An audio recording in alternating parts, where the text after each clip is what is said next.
ನಾಲ್ಕನೇ ಟಾಪ್ ಸ್ಟೋರಿಯನ್ನ ಗಮನಿಸ್ತಾ ಹೋಗೋಣ. ಕೆನಡಾದಲ್ಲಿ ಕನ್ನಡಿಗನ ಕಗ್ಗೊಲೆ ಆಗಿದೆ. ಯಾರೋ ದುಷ್ಕರ್ಮಿಗಳು ಅಂದ್ರೆ ಈ ವ್ಯಕ್ತಿ ಕಾರಿನಲ್ಲಿ ಹೋಗಬೇಕಾದಂತಹ ಸಂದರ್ಭದಲ್ಲಿ ಗುಂಡಿನ ಸುರಿಮಳೆಗೈದಿದ್ದಾರೆ. ಕೆನಡಾದಲ್ಲಿ ಮತ್ತೆ ಸದ್ದು ಮಾಡಿದೆ ಗುಂಡಿನ ಮೊರೆತ. ಕೆನಡಾದಲ್ಲಿ ಕನ್ನಡಿಗನಿಗೆ ಗುಂಡಿಟ್ಟು ಕಗ್ಗೊಲೆಗೈಯಲಾಗಿದೆ.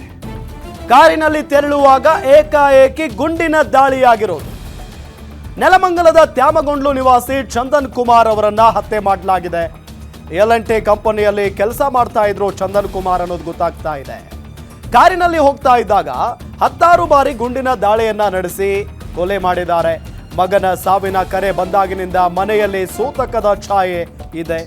ಮಗನ ಮೃತದೇಹ ತರೋದಕ್ಕೆ ಸರ್ಕಾರಕ್ಕೆ ಕುಟುಂಬಸ್ಥರು ಒತ್ತಾಯವನ್ನ ಮಾಡಿದ್ದಾರೆ. ತಾಯ್ನಾಡಲ್ಲೇ ಆತನ ಮೃತದೇಹ ಅಂತ್ಯ ಸಂಸ್ಕಾರ ಮಾಡುವ ಆಸೆ ಇದೆ.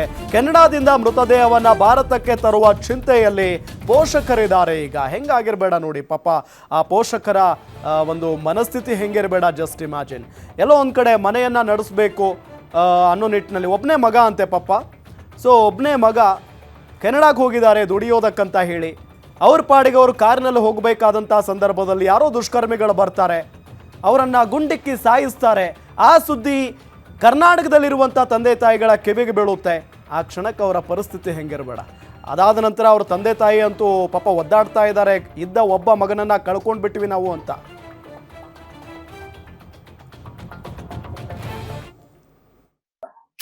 ಏನು ಮಾಡೋದು ಏನು ಹೇಳೋದು, ಬಹಳ ದುಃಖ ಆಗುತ್ತೆ ಸರ್. ಇರೋದು ಮಗನ್ ಕಳ್ಕೊಂಡ್ಬಿಟ್ವಿ. ಹ್ಞೂ ಸರ್, ಒಬ್ಬನೇ ಮಗ.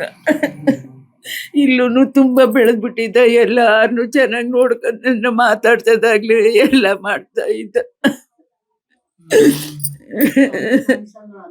ಚಿಕ್ಕ ವಯಸ್ಸಿಂದನೂ ಎಲ್ಲಾದ್ರಲ್ಲೂ ಬೆಳೆದಿದ್ದ. ಒಂದು ಡ್ರಾಯಿಂಗ್ ಆಗ್ಲಿ ಕ್ಯಾಲಿಯೋಗ್ರಾಫಿ ಒಳಗೆ ಕಲ್ತ್ಕೊಂಡು ಅವರು ಯೂನಿಯನ್ ಎಲ್ಲ ಇತ್ತು ಅವರು ಇದರಲ್ಲಿ ಹಾಸ್ಟ್ಲಲ್ಲಿ.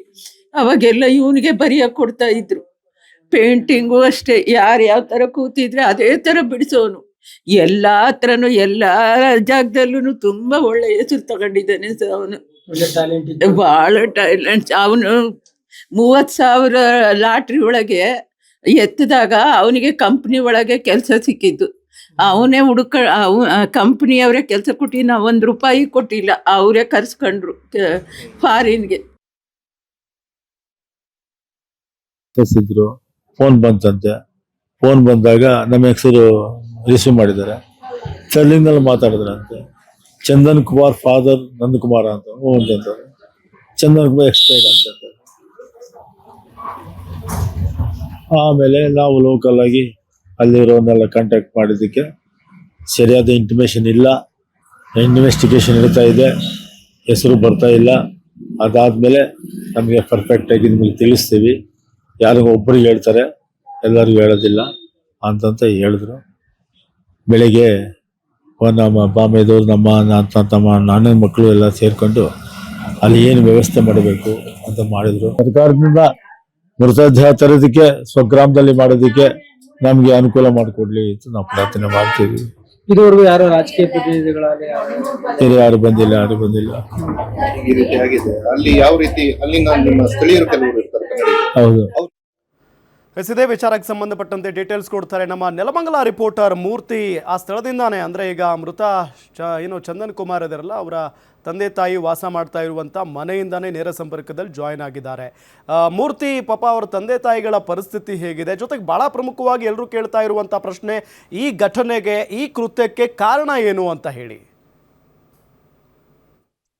ರಾಮ, ಇದುವರೆಗೂ ಆಗೋದಕ್ಕೆ ಮಾತ್ರ ಯಾವ ಒಂದು ಕಾರಣಕ್ಕೆ ಕೆನಡಾದಲ್ಲಿ ಸಾಫ್ಟ್ವೇರ್ ಇದಾಗಿರೋದಂತ ಕನ್ನಡಿಗ ಚಂದನ್ ಇದ್ದಾರೆ, ಅವ್ರಿಗೆ ಮೇಲೆ ದುಷ್ಕರ್ಮಿಗಳು 10 ಬಾರಿ ಏನು ಗುಂಡಿನ ದಾಳಿ ಮಾಡಿ ಏನು ಹತ್ಯೆ ಮಾಡಿರೋಂಥದ್ದು. ಇದು ಏನು ನೆಲಮಂಗಲ ತಾಲೂಕಿನ ತ್ಯಾಮಗೊಂಡ್ಲು ಗ್ರಾಮದಲ್ಲಿ ನಡೆದಿರುವಂತದ್ದು. ಏನು ನಿವೃತ್ತ ಶಿಕ್ಷಕರಾಗಿರುವಂತ ನಂದನ್ ಅವರ ಮಗ ಏನು ಚಂದನ್ ಅವರು ಹತ್ಯೆಗೀಡಾಗಿರುವಂತದ್ದು. ಈಗ ನಾನು ಮಾತಾಡ್ಸೋದಾದ್ರೆ ಅವರು ಚಂದನ್ ಅವರ ತಂದೆಯವರು ಇದ್ದಾರೆ, ನಿವೃತ್ತ ಶಿಕ್ಷಕರು. ಅವ್ರನ್ನ ಕೇಳೋಣ. ರಾಮ್ ಸರ್, ನಾವು ಇಂಥ ಒಂದು ಪರಿಸ್ಥಿತಿಯಲ್ಲಿ ನಿಮ್ಮನ್ನ ಕೇಳ್ತಾ ಇದ್ದೇವೆ. ನಿಮಗೆ ಯಾವ ರೀತಿ ಇದು ಗೊತ್ತಾಯ್ತು ಅಂತ? ನನಗೆ ನಿನ್ನೆ ರಾತ್ರಿ 8 ಗಂಟೆಗೆ ಗೊತ್ತಾಯ್ತು. ಹೆಂಗೆ ಅಂದ್ರೆ ನಮ್ಮ ಮಿಸ್ಸಸ್ ಫೋನ್ ತಗೊಂಡ ಮೇಲೆ ಅವರು ಕೆನಡಾದಲ್ಲಿ ಆಫೀಸರು ಯಾರು ತೆಲುಗು ಹತ್ರ ಮಾತಾಡಿಸಿ ಚಂದನ್ ಕುಮಾರ್ ಫಾದರ್ ನಂದಕುಮಾರ್ ಅಂತಂದಿದ್ದಕ್ಕೆ ಎಕ್ಸ್ಪೈರ್ ಆಗಿದ್ದಾರೆ. ಅದು ನಾವೆಲ್ಲ ಎಲ್ಲಾ ಕಡೆ ಫೋನ್ ಮಾಡಿ ಪ್ರೋಸೆಸ್ ಮಾಡೋದಕ್ಕೋಸ್ಕರವಾಗಿ ಅದು ಪ್ರೋಗ್ರೆಸ್ ಅಲ್ಲಿ ಇದೆ. ನಮ್ಗೆ ಯಾವ್ದು ಲೀಕ್ ಔಟ್ ಆಗೋದಿಲ್ಲ, ಅವೆಲ್ಲ ಆಗಲ್ಲ, ಎಲ್ಲ ಪೋಸ್ಟ್ ಮಾರ್ಟಮ್ ಎಲ್ಲ ಆದ್ಮೇಲೆ ಆಗ್ತದೆ ಅಂತ ಹೇಳಿದ್ರು. ಆಮೇಲೆ ಅವ್ರ ಫ್ರೆಂಡ್ ಫೋನ್ ಮಾಡೋದಕ್ಕೆ ಅವ್ರು ಕನ್ಫರ್ಮ್ ಮಾಡಿದ್ರು ಕೇಳೋಗಿದ್ದಾನಪ್ಪ ಬುಲೆಟ್ ಹೊಡೆದು ಅಲ್ಲ, ಘಟನೆ ನಡೆದಿದ್ದು ಯಾವಾಗ, ನಿಮ್ ವಿಷಯ ಬಿದ್ದು ಯಾವಾಗ?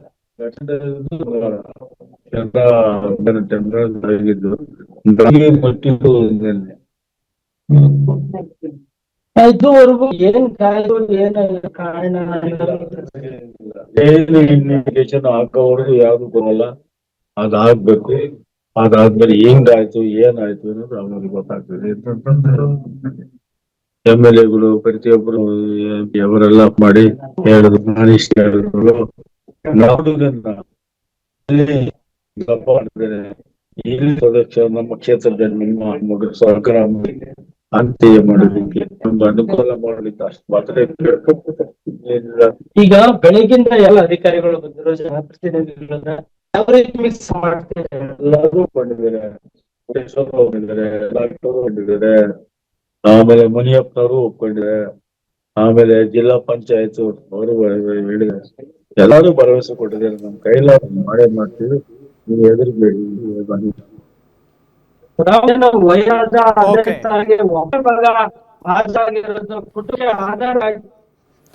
ಓಕೆ ಮೂರ್ತಿ, ಥ್ಯಾಂಕ್ ಯು ತಮ್ಮೆಲ್ಲ ಮಾಹಿತಿಗಾಗಿ.